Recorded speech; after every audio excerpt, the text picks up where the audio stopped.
खरं सांगू वारीला कशाला जायचंय? स्वभाव बदलून आणायला जायचंय. वारीचा मुख्य हेतू एकच आहे, आपल्यात दुरुस्ती करून आणायला जायचं. गॅरेजला गाड्या काय म्हणून येतात? मजा ना. हा बिघडली गाडी कुठे जाऊ देत? गॅरेजला. कशाला? उगच का? दुरुस्ती. तशी वारी ही आम्हाला स्वतःला दुरुस्त करण्यासाठी आहे.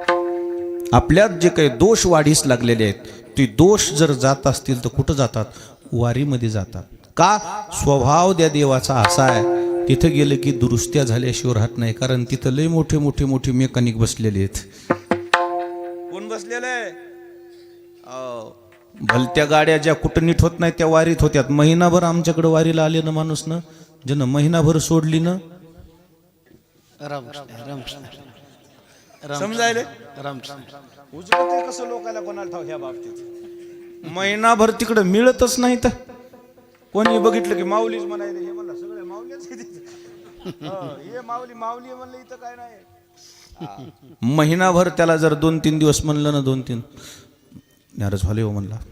सगळं फिरायचले असं होतं. दिवे घाटाला गेलं नीट होतच म्हणत. हळूहळू हळूहळू हळू तिकडं तिकडं जात जात जात त्याला विसर पडते.